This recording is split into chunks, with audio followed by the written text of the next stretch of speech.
Hi there. Thank you very much for playing the Beginner's Guide. My name is Davey Wreden.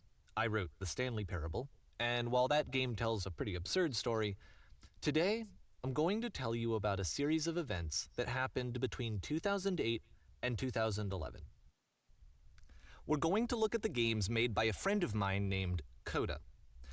Now, these games mean a lot to me. I met Coda in early 2009 at a time when I was really struggling with some personal stuff, and his work pointed me in a very powerful direction.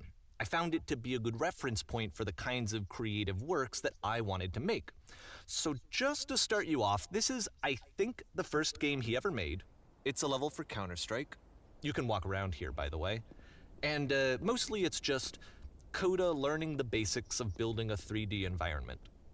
But what I like is that even though he starts from the simple aesthetic of a desert town, he then scatters these colorful abstract blobs and impossible floating crates around the level. And of course, it destroys the illusion that this actually is a desert town, and instead this level becomes a kind of calling card from its creator. It's like a reminder that this video game was constructed by a real person. And it kind of makes you wonder, what was going through his head as he was building this? This is what I like about all of Coda's games. I mean, not that they're all fascinating as games, but that they are all going to give us access to their creator. I want us to see past the games themselves. I want to get to know who this human being really is. And that's exactly what we're going to do here. So, it's 2008, Coda starts making these games, and he never releases any of them. He doesn't put them onto the internet, he just makes them and then immediately abandons them, and they sit on his computer forever. And I think he really understood this image of himself as a recluse. At one point, he jokingly renamed his computer's recycling bin to Important Games Folder. So, you know, this was just how he worked. He tended to crank them out one after the other without even really pausing to try to understand what he had just made, until suddenly one day, he just stopped. In 2011, that was it. He made his last game, and then he hasn't made another one since. And that's why I've taken this opportunity to gather all of his work together, is because I find his games powerful and interesting, and I'd like this collection to reach him, to maybe encourage him to start creating again. And if the people like you who play this also happen to find his work interesting, then I'm sure it'll just send that much stronger of a message of encouragement to Coda. So thanks for joining me on this. If you have a particular interpretation that I haven't mentioned here, or if you just need to get in touch, you can email me at daveywreden@gmail.com. Okay, that's about it for introduction. Let's take a look at Coda's first proper game. As each game is loading, I'll show you the date that it was completed. This first one was made in November 2008.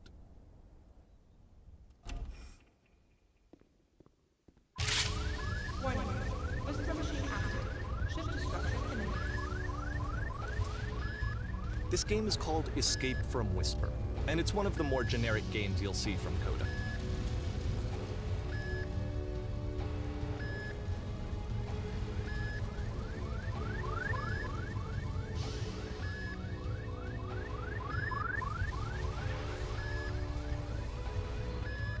Security call breached. Hostile alien life forms inbound. It kinda looks like this game was abandoned mid-development. For instance, you have this gun, which you'd think would indicate that there are supposed to be monsters or enemies somewhere, but then clearly there are no enemies anywhere. You can't even reload the gun when you run out of bullets. But ultimately we don't really know. Maybe Coda thought that actually it was complete the way that it is. And I think that we should talk about his games for what they are, rather than for what they're not. Enemy force neutralized. Begin ship evacuation.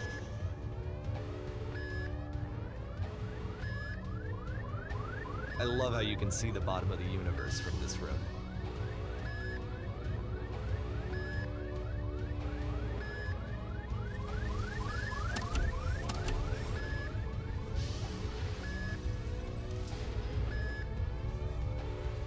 Apparently, this space station has a labyrinth on it.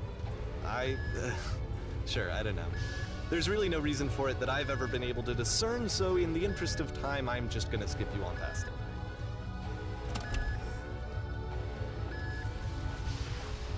Okay, this is the part that's interesting. The game has this narrative about the whisper machine and how it has to be turned off, and then you get to the engine room.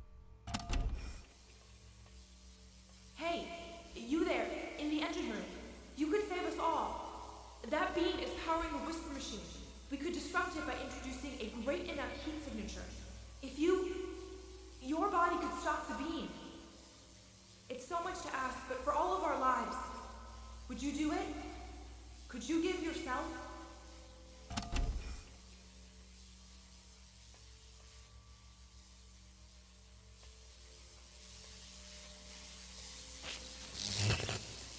Let me pause here for a second. What you just experienced, stepping into the beam and then dying, is probably what Coda had initially intended when he was developing this level. But when he first compiles and plays it, something goes wrong. There's a bug somewhere, and this is what happens instead.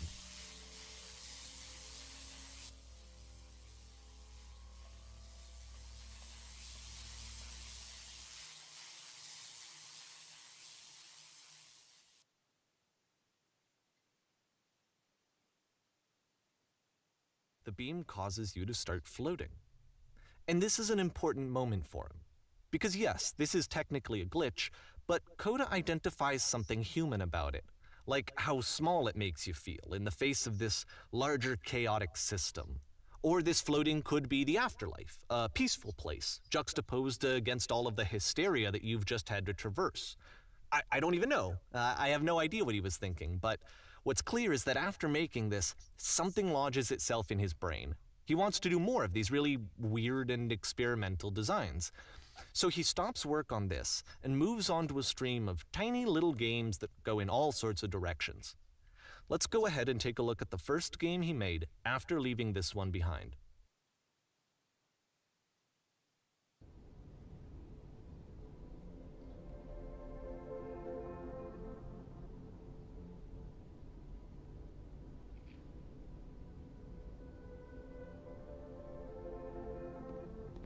Yep, in this game you can only walk backwards.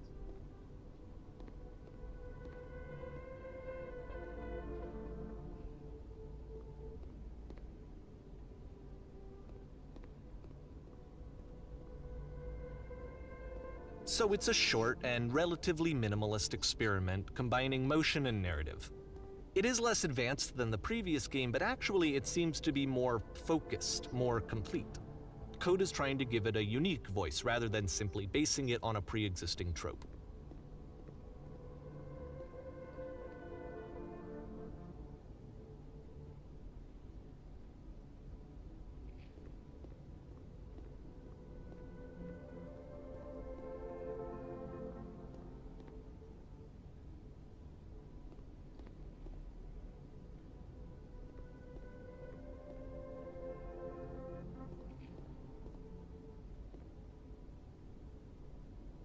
It's a short little thought, it says what it wants to say, and then it ends. Didn't need anything more than that. Which to me is why it works, because it gets out quick. Okay, next one.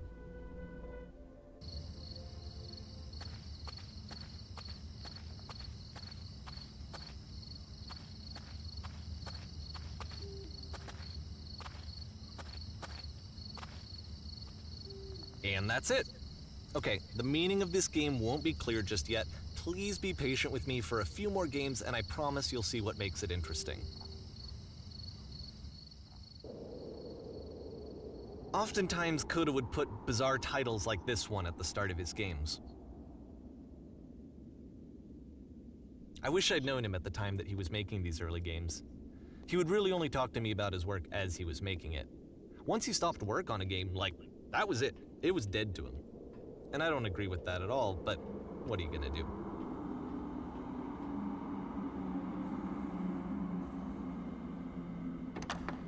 Once you've been slowed to an absolute crawl, the door at the top of the stairs opens. So why, if Coda's not showing these games to anyone, why bother opening the door at all? Well, to show you, I'm modifying the game here so that when you press enter, it'll bring you back up to full speed so you can enter the door for yourself.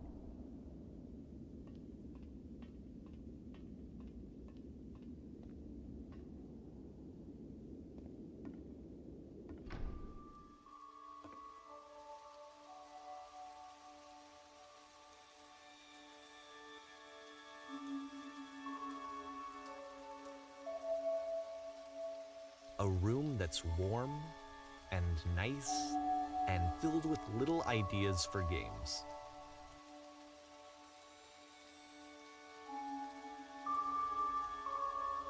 Coda would often tell me that he didn't mind if people thought of him as cold or distant.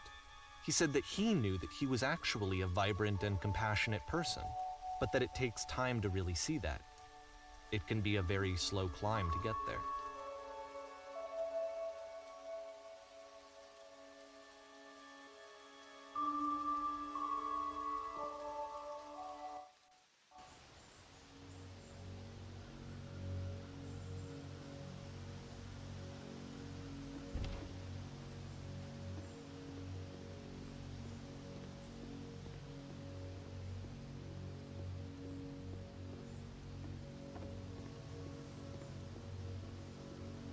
Well, this is new for Coda. It's an actual puzzle.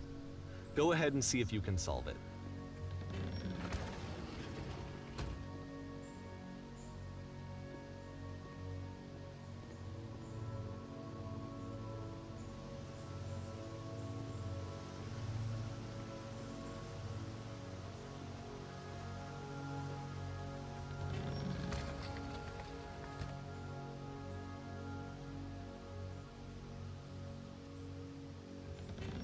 Don't forget that solution, because we're going to see this puzzle again soon. We're gonna see it a lot.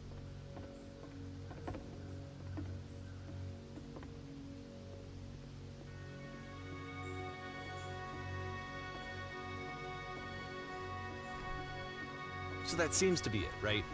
You walk down a corridor, you solve a puzzle, you get to the end. Simple enough. All right.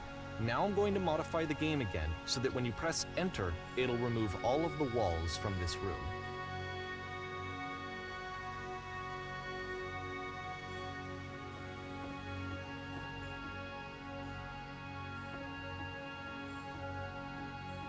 How about that? There was more to it than we had any way of knowing. I actually find it funny that this game comes after the stairs game, since they essentially convey the opposite idea. So, in the stairs game, a dull exterior concealed a rich interior. And then, in this level, a dull interior hides this fantastic outer world. Either way, I think that the point is the same, is that most of the time you don't get to know what you're missing, or even that you're missing anything. That's not your role as a player. So if your role here is not to understand, then what is it?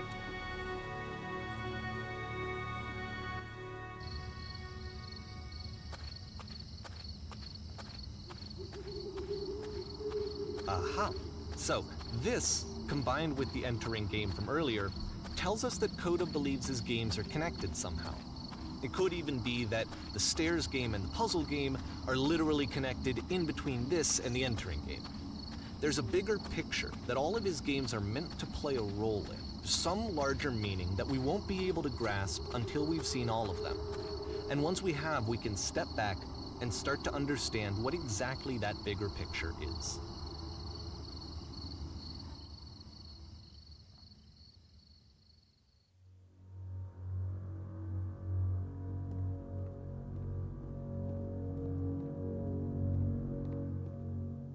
Let's talk about video game development for a second. Every video game runs on what's called an engine, which determines what the game can and cannot do. So in other words, the engine is a set of tools for game development. To make all of these games, Coda is using an engine called Source. Like all engines, Source has certain things that it does well, and it has certain things that it does poorly. One of the things that it does very well is boxy linear corridors. That's why so many of Coda's games are set in these large, flat, empty rooms, is just because he's working with what the engine does well. The tools available to the creator shape what kinds of creative work they're going to end up making. You might consider paying attention to the architecture in Coda's games, to notice how they seem to stem from an engine that's very good at producing linear, boxy corridors.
This prison, funny enough, in Coda's original design, the doors stayed shut for a full hour before letting you go.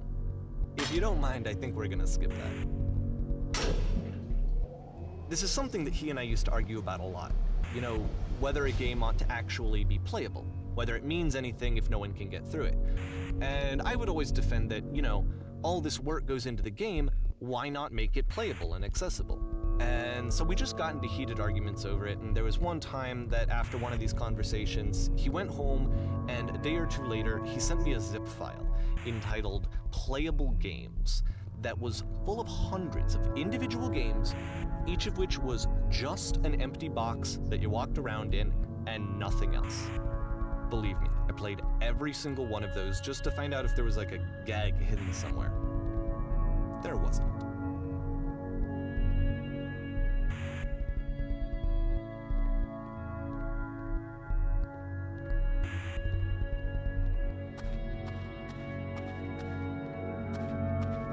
It's the puzzle again, with the exact same solution as the last time.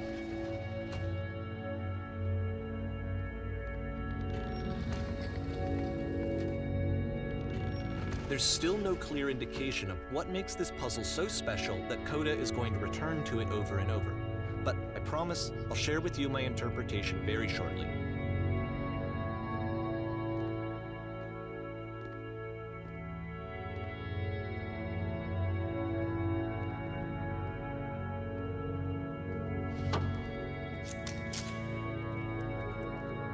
Here, Coda begins using a kind of dialogue system that he fashioned out of the engine's chat capabilities.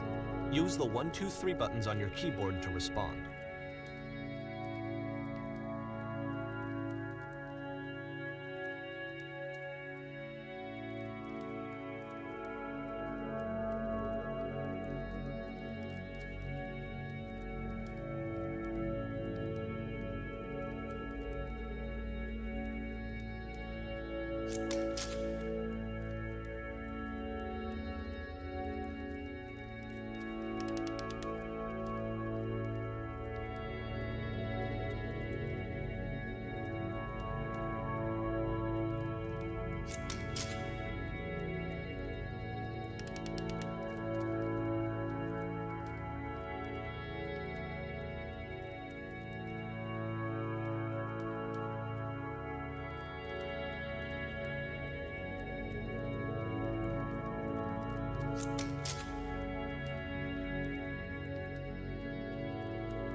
and so we make one last descent down to the final floor of the level.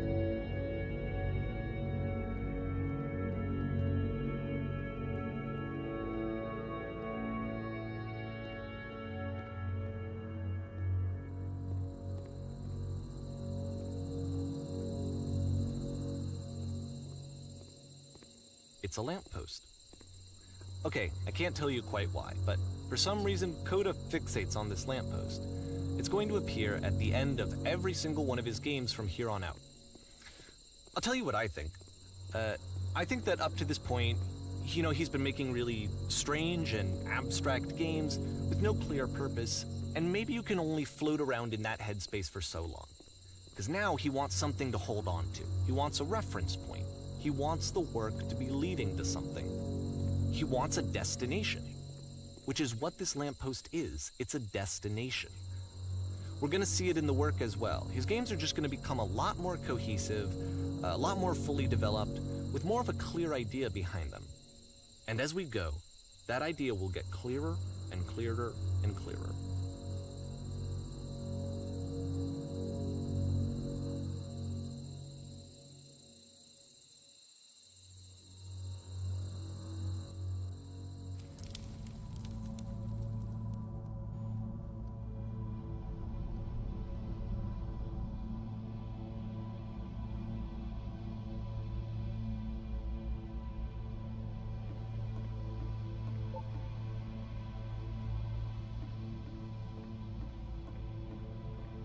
So first off, I'm sure you can deduce this, but this game is not connected to the internet.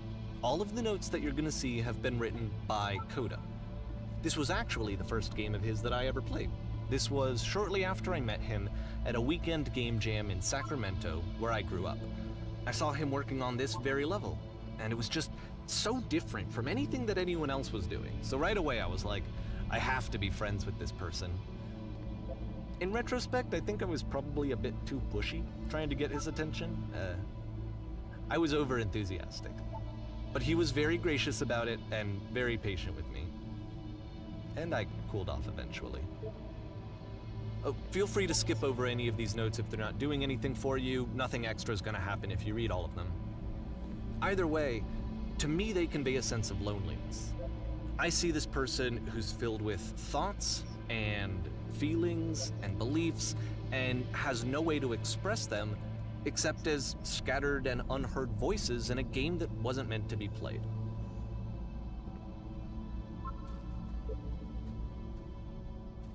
But it's ironic, isn't it, that in playing this game and seeing how alone Coda often felt, that we get to know him better and actually kind of connect with him. And I have to be honest with you, this idea is really seductive to me, that I could just play someone's game and see the voices in their head and get to know them better and have to do less of the messy in-person socializing. I could just get to know you through your work. I think this is why I always liked Coda's games so much, is because it felt like they let me have that connection. I felt as though he was inviting me personally into his world. And then I feel less lonely too.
At the end of this level, we're going to see the puzzle again.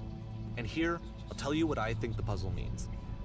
Each of these games represents an idea that was on Coda's mind at the time that he was making it.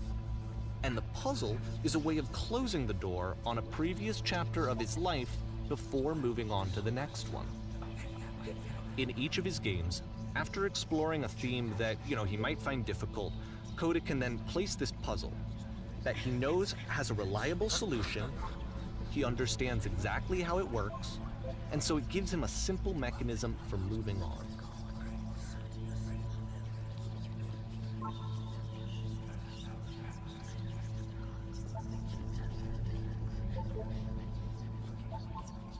And because there's this dark area between the doors, a space between spaces, before you move on, you get to pause. Just for a moment, a few seconds to reflect on and let go of the events that led you here. To step back and connect the pieces together. To grasp at that elusive bigger picture.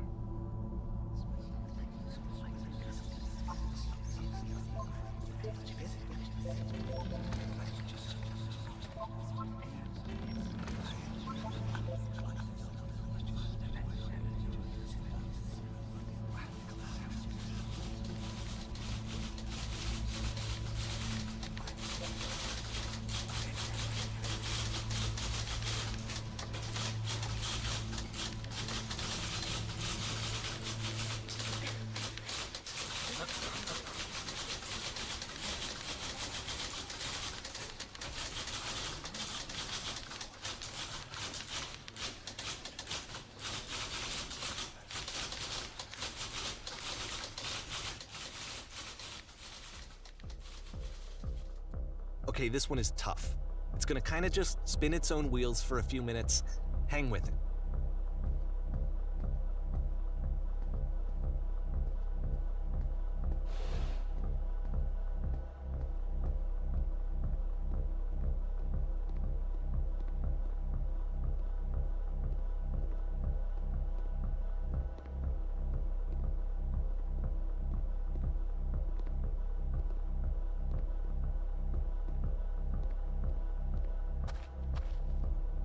See, this is it, the whole game. And there's nothing that's particularly interesting about it. You just walk to the end of a hallway.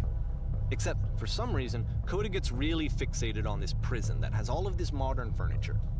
And I don't know why, but he decides he needs to revisit this prison.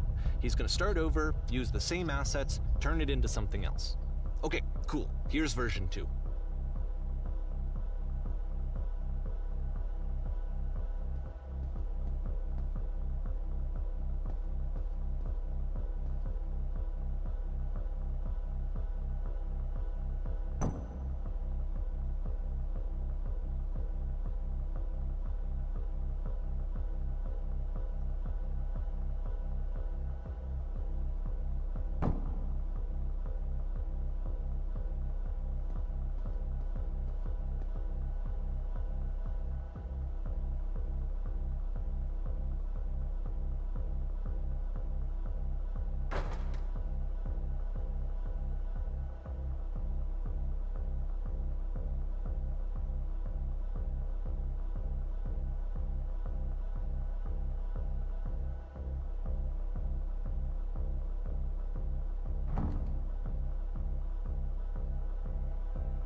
There's a bit more to this one, but still it's not really communicating anything. It's kind of just weird for weirdness' sake.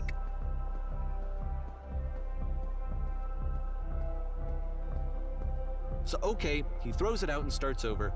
This time he comes at the prison idea from a different direction.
And of course, now the table is gone and you can't begin the chain of events to escape. Here's a version where there are no bars, but you can't actually get to the well.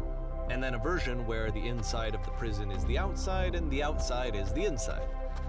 Let me just blink you real quick through a few more of these. I mean, he really unloaded on this prison idea. There's nearly a dozen of them. Personally, I think it's awful to watch this, to see a person basically unraveling through their work. And for what? Like, at what point do you just go, maybe there are game ideas other than this prison that I could be working on? But Coda doesn't have that voice telling you to stop, that particular mechanism of defense against yourself. Without it, you just spiral. And so he keeps going and going and going and going and going, and then he hits on something. And he likes it. And that's it. He's done. He stops making prisons. This is the very last version of the prison game that he created. And the reason I think it works is that the prison is not actually in it.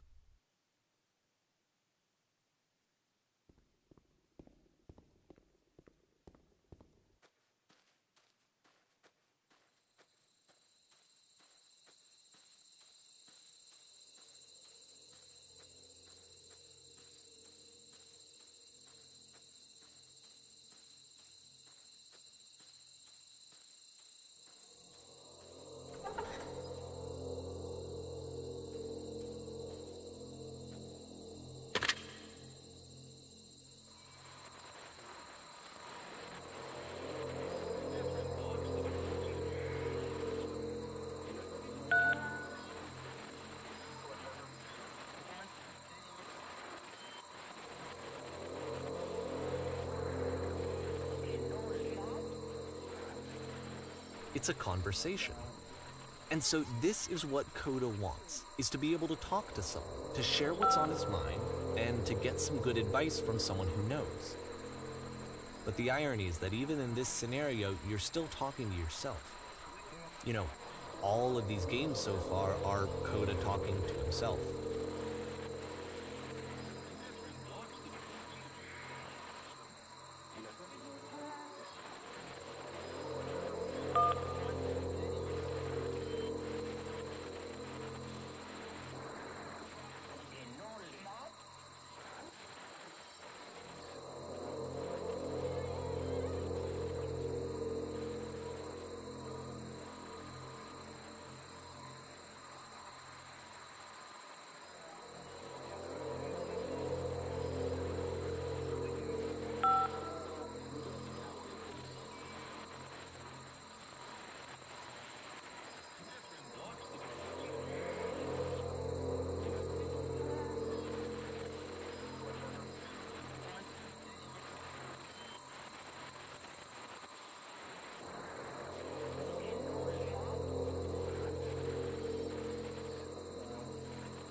I can see why he considers this a fitting conclusion to the prison games. After all of the obsession and frustration, just to be told by someone you can trust that things are going to be okay. Wouldn't that be nice?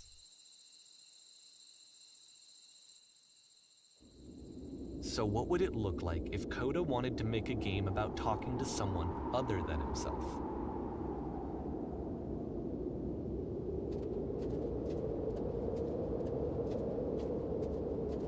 To me, this environment is meant to represent Coda's puzzle, with the two doors on either side and a dark transitional space between.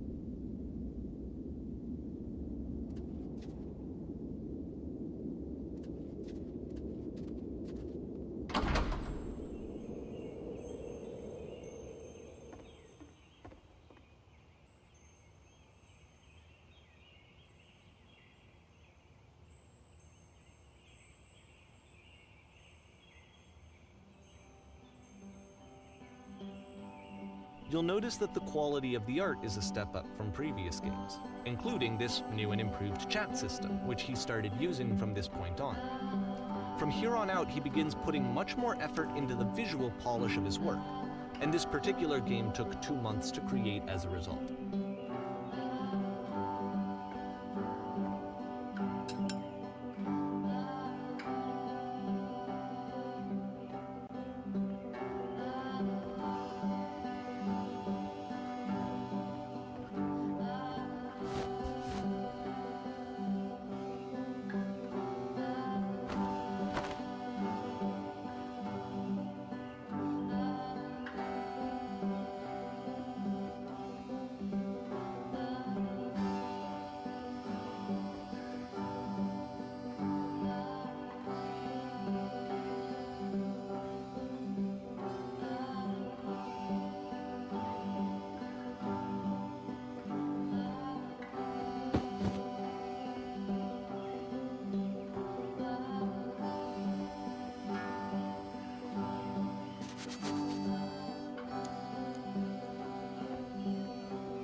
After the intense set of prison games, this house cleaning level almost feels like cleansing. It's the moment after a particularly difficult or traumatic experience where you just need to let it sit and digest inside of you, and eventually cohere into something meaningful.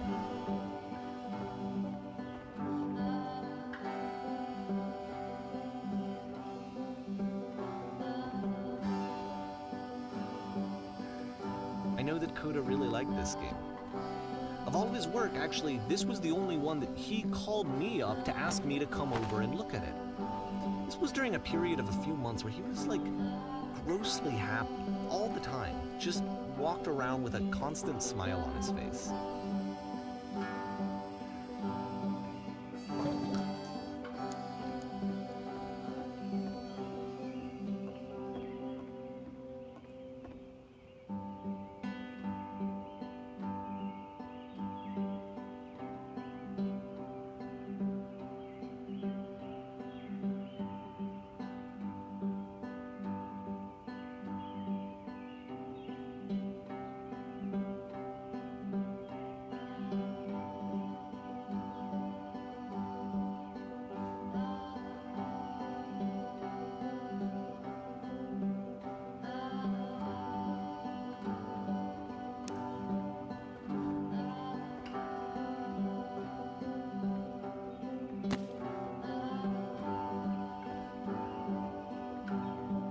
I'm glad he made this.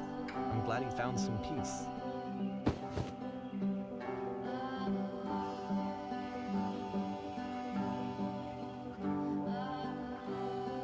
But, of course, it can't last. The music stops, your companion is gone, it's time to leave. The door at the top of the hill is now open as well. Again, you can't stay in the dark space for too long. You just can't. You have to keep moving. It's how you stay alive.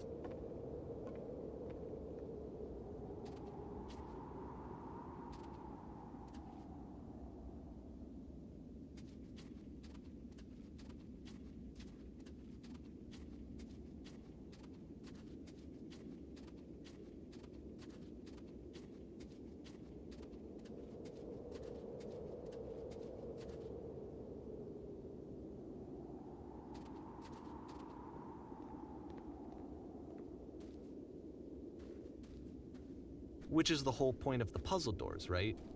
That sooner or later you have to pick up and move. I really thought that was the point of it.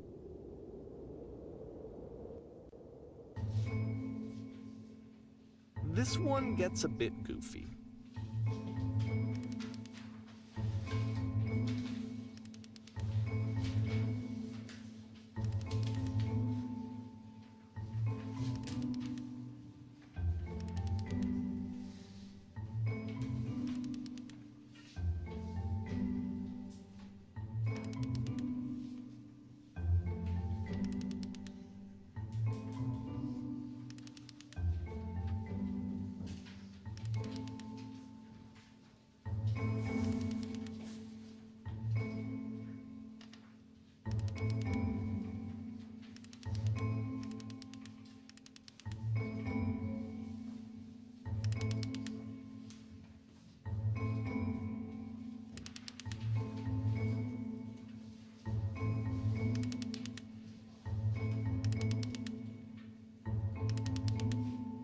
About halfway through the game, the perspective shifts.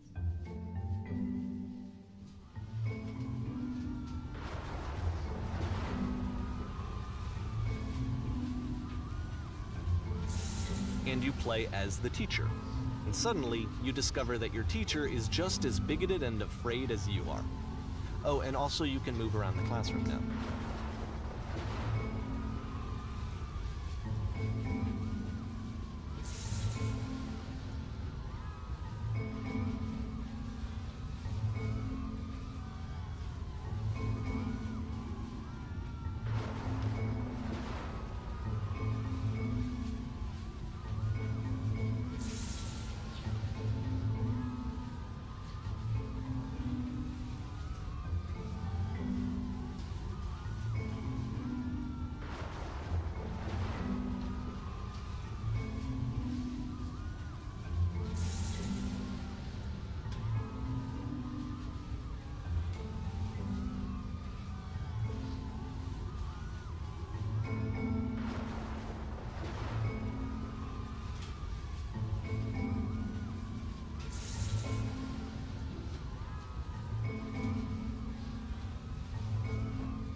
I fell pretty hard for this one.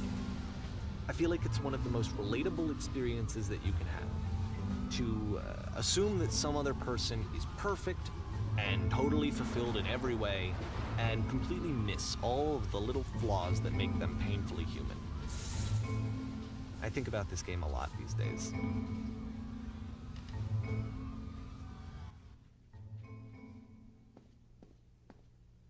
This one took a lot longer than all the others for Coda to make. It was 4 months between this and the last one. That's twice as long as it took him to make any other game before this, and it's not like it's particularly complex, so I remember I found that a little strange at the time.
The game ends with this eerie premonition of what's going to happen next in Coda's life.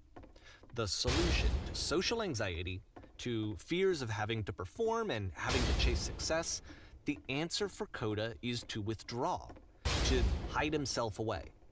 Which is what leads to scenarios like the stairs that slowed you down several games ago, where it just becomes harder and harder to access Coda's inner landscape because he keeps retreating. He just keeps backing away from possible connections to anyone other than himself. And to be honest, I didn't consider it very healthy when I first played this game. You know, it looked to me like he was trying to justify the idea of just disconnecting yourself from the world. And that wasn't what I wanted for him or for his games. Because I feel like a lot of his games are inviting me to connect with this person, to bring him closer. But what can you do? After this, Coda went off and took another 5 months to make a new game.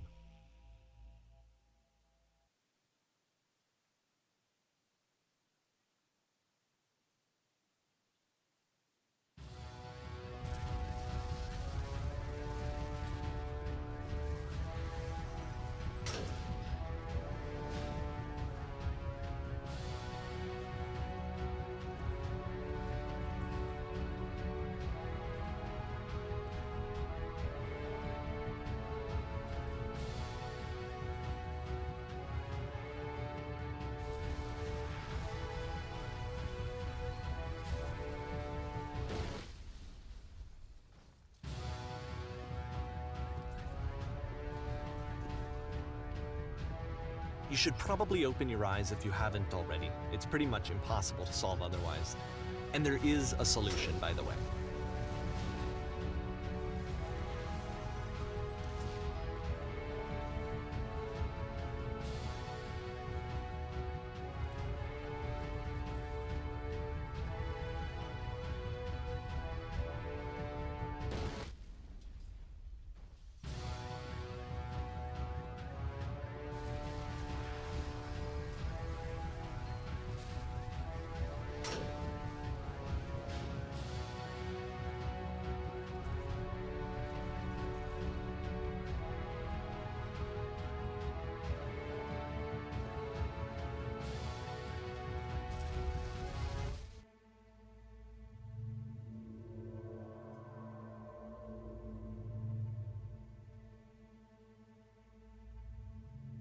Like I said, I was getting concerned. First off, he's never been this explicit in his work about exactly what he's thinking. So where's that coming from? But then even weirder, his work has potentially stopped being an outlet for him. Not like he's having trouble iterating on ideas, but he literally just can't think of new ideas anymore. And in person, he was being a lot more distant than usual. Like, you know how sometimes a person will just deflect anything that you say in order to keep themselves disconnected all the time? It was that kind of thing. Here was the point in my relationship with Coda where I really started to wonder if he needed my help in some way.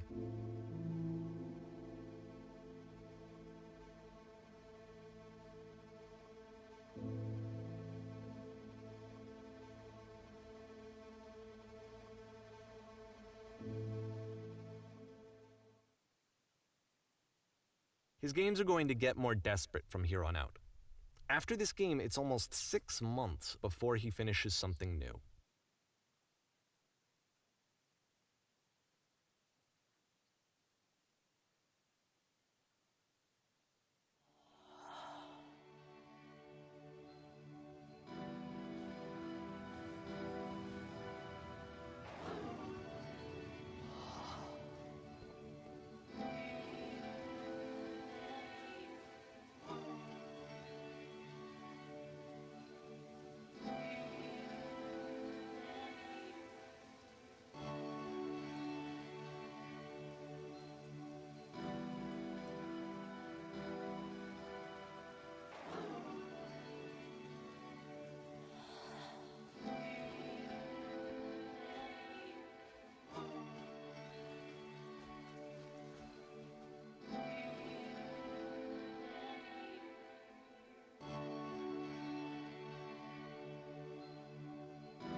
If the last game featured Coda talking explicitly about his creative frustrations, this one turns it up to 11. Now, put yourself in my shoes playing this. Here's a friend whose work is exhibiting signs of struggle, frustration, anxiety, depression even, and yet still he keeps making games. He keeps throwing himself into the grinder even when he clearly doesn't have the energy for it anymore. Why? What is it for?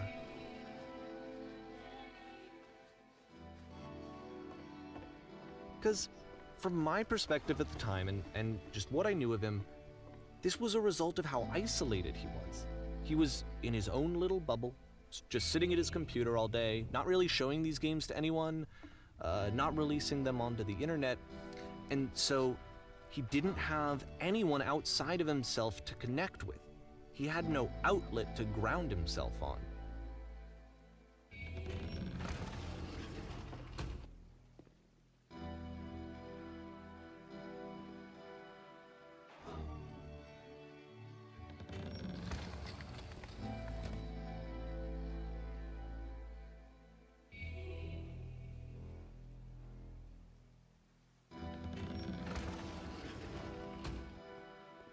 You can't talk yourself out of loneliness.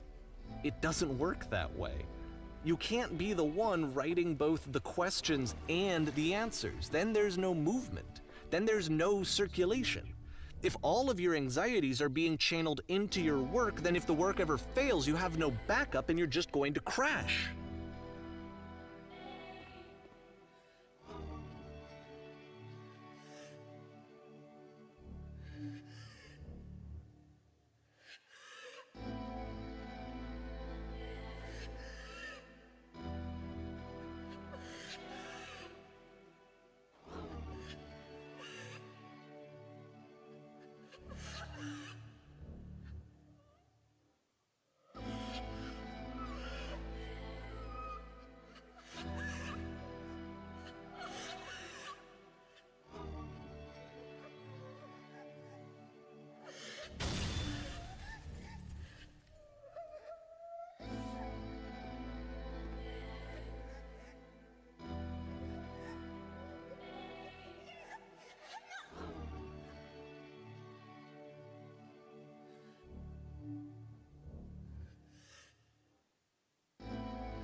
Seeing this game at the time that he made it, it looked really unhealthy to me.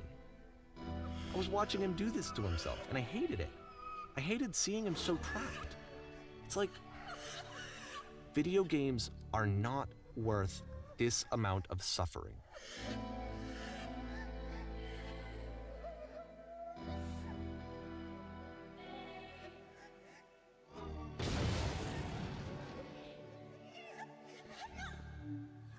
This is someone I really cared about.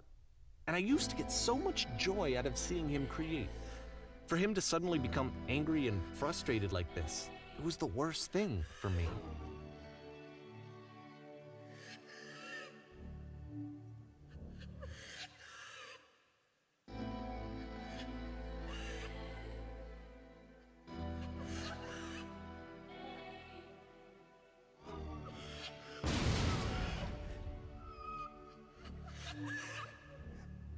I don't know. This is what I felt at the time. I don't know how else to explain it. I wanted it to stop more than anything. I had never felt so rotten. I needed more than I had ever needed anything for this to stop.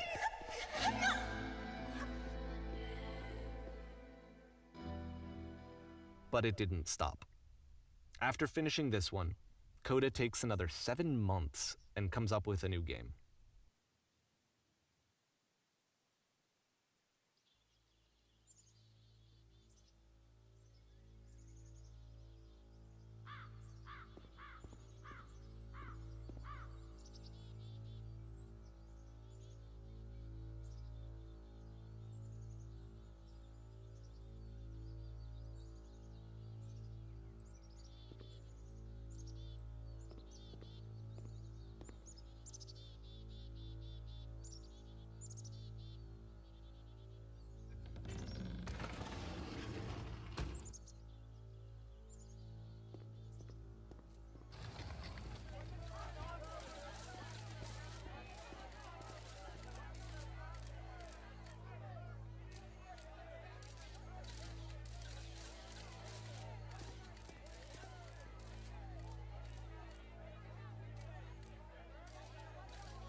And of course, it's the machine.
So now the work is becoming self-destructive.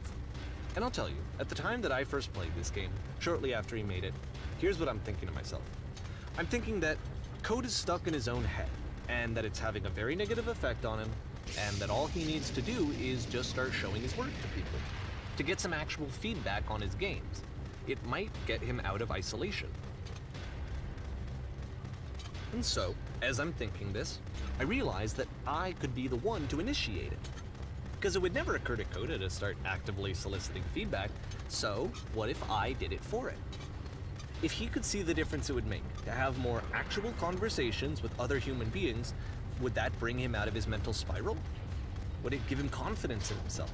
Would it bring meaning back into his work?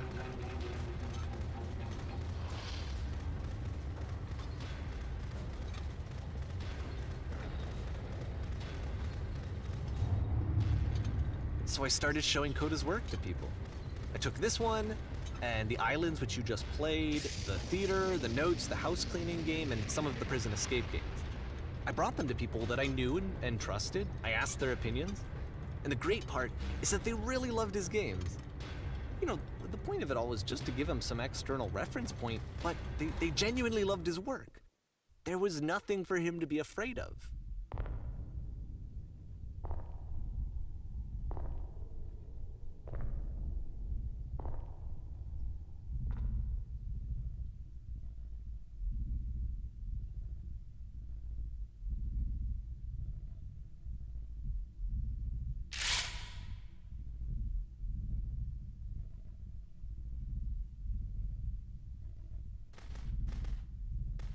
can you see why I felt like this was the right thing to do?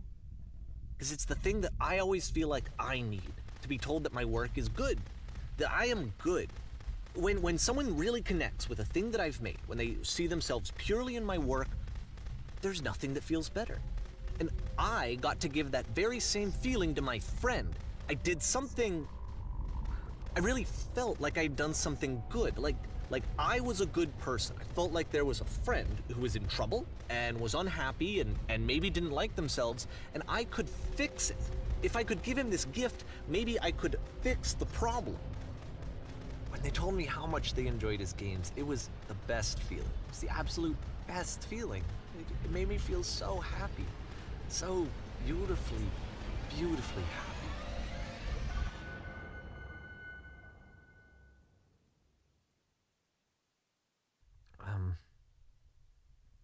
So anyway, Coda finishes this game, and then really he just kind of takes off for a while.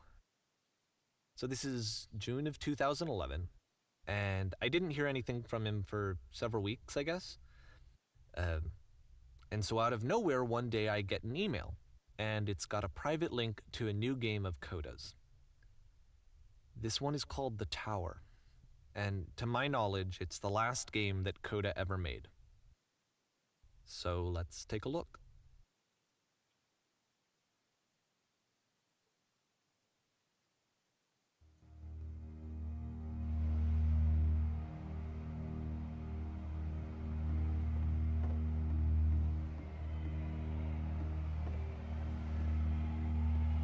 And this is where I have trouble saying anything meaningful about Coda's work.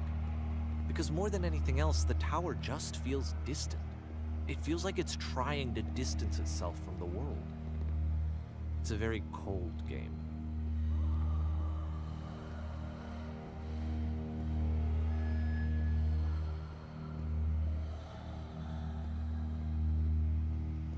This room actually has a maze in it.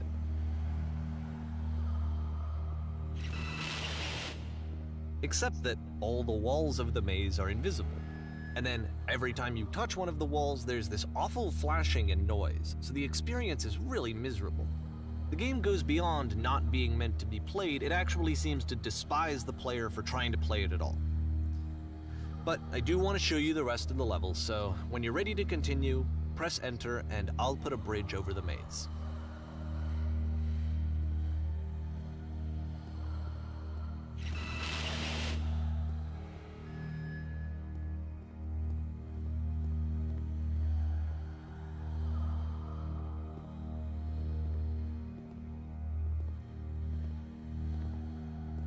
And to be fair, it's not like this is the first game that's needed some modification to be playable. Like the house cleaning game.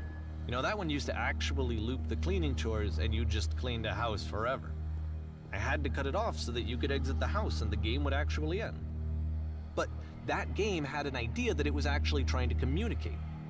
What's the deeper idea behind the invisible maze?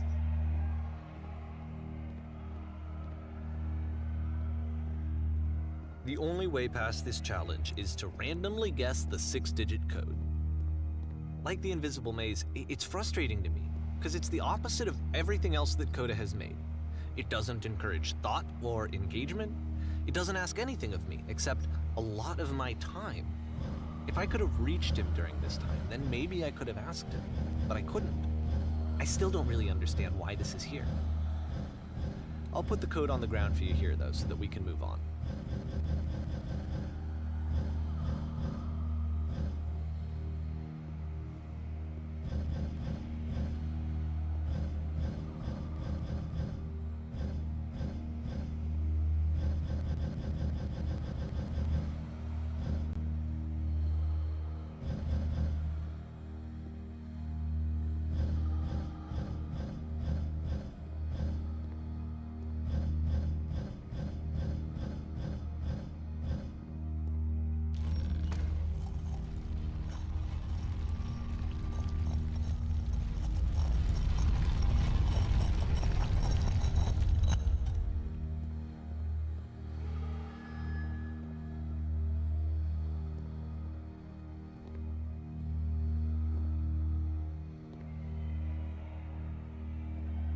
The switch to open this door is actually on the other side of the door, meaning that it's literally impossible to solve from this side. So even if you somehow brute forced your way through the first 2 challenges and you got to this point, there's actually just no way to progress. And it's scary for me, the idea of Coda cutting himself off entirely, just saying, that's it, that's the end of the conversation, not giving me any way to fix the problem. I feel like a failure, I guess, when I can't fix the problem. But I can open this door for you, so let me do that. Was I a failure for not understanding this game? I don't know why I would be. It's not like everything needs to have a solution, but I feel it somehow. I feel like I failed, and I don't understand why. I remember, it's June of 2011.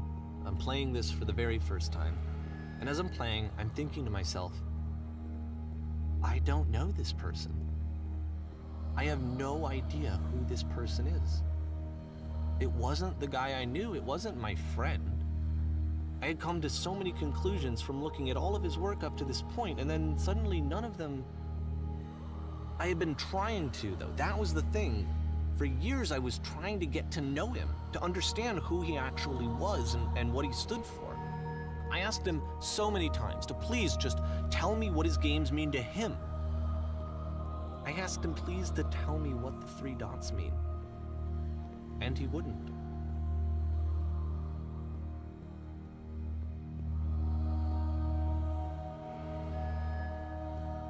I just felt so strongly that if I could have connected with him, that if I could have somehow made his work my own, that I would finally be once and for all happy. It was that I needed to see myself in someone else. I needed to be someone other than me. But he stopped and left, and it felt somehow like I had failed.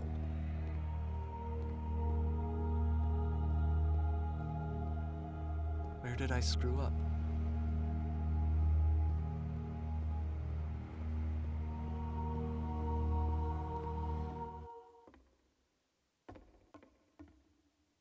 I'm the reason that you stopped making games, aren't I? It's because of what I did. I poisoned it for you.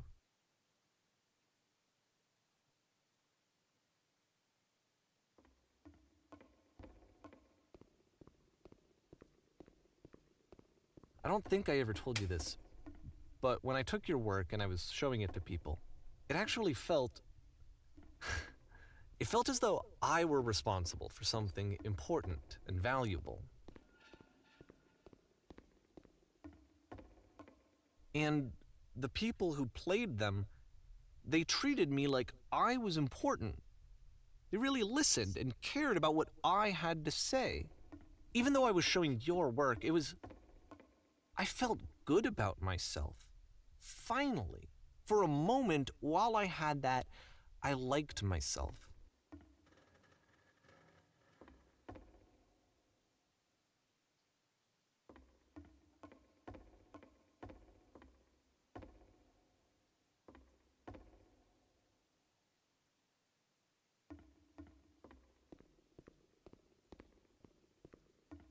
And then you stopped, and I didn't have anything left to show people. I just had to be with myself. And as soon as that happened, there was no feeling at all. Nothing. Less than nothing. What does that mean?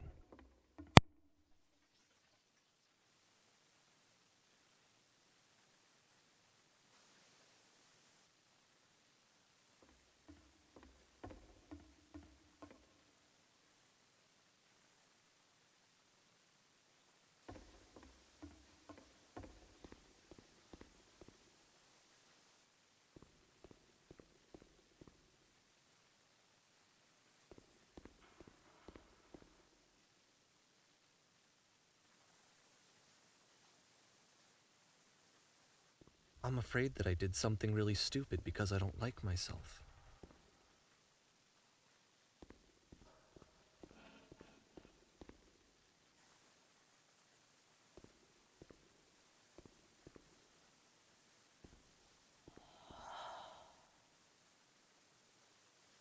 That's why I'm releasing this collection of your work, is because I haven't been able to find any other way to reach you.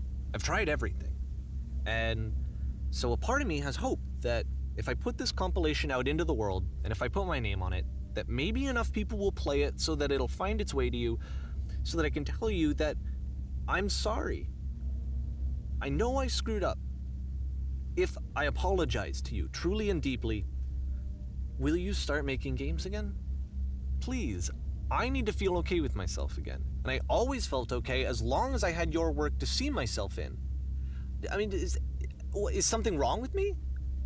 Because I know that I did an awful thing, and I'm doing it again right now. Like, I'm showing people your work, but I can't stop myself from doing it. That's how badly I need to feel something again, like I'm an addict. There has to be something wrong with me. Can I apologize? What if I tell you I was wrong? Will that work? Will that fix it? I don't know. I don't think it will, but there's nothing else that I can do. Just tell me what you want. I'm sorry. I'm sorry. Please, start making games again. Please help me. Please give me some of whatever it is that makes you complete. I want whatever that wholeness is that you just summoned out of nothing and you put into your work. You were complete in some way that I never was. And I want to know I want to know how to be a good person. I want to know how not to hate myself. Please. I'm fading, and all I want is to know that I'm going to be okay.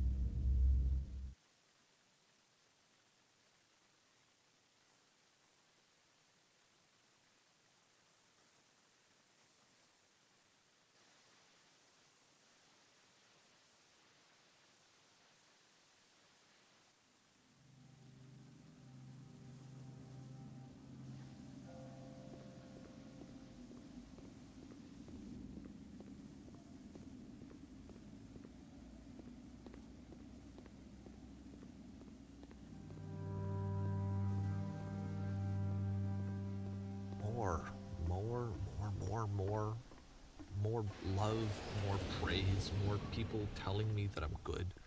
Always more. It's like a disease. Solution.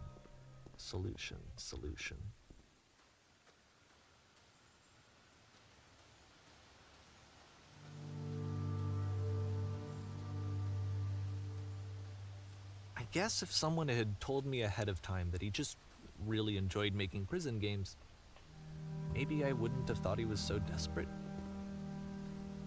I wouldn't have told so many people that he was depressed. Maybe he just likes making prisons.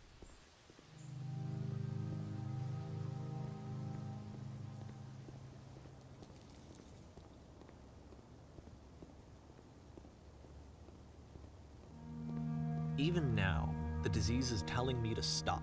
Don't show people what a shitty person you are. They'll hate you.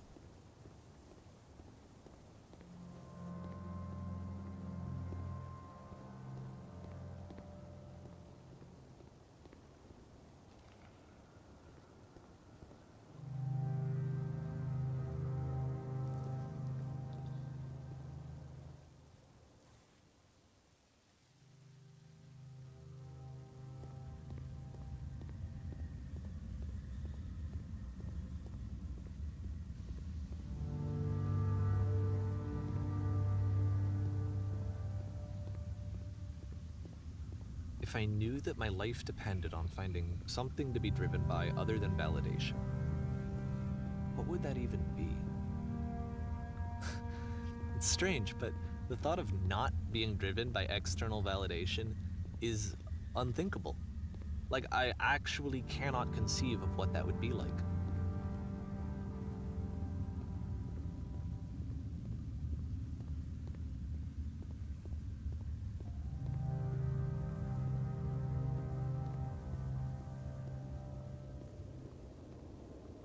What now?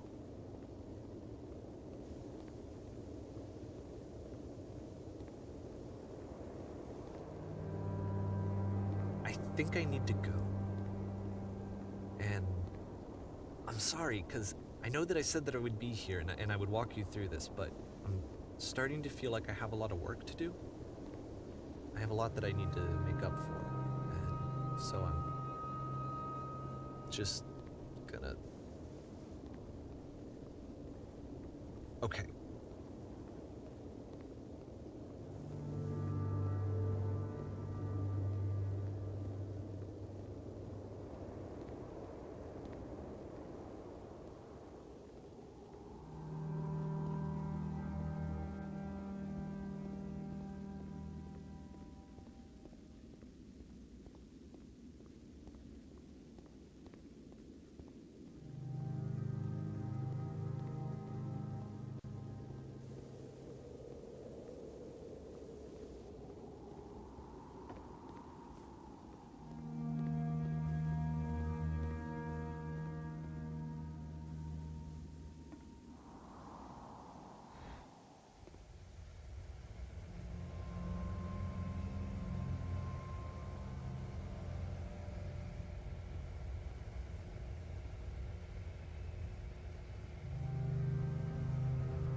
Turn back from this cave.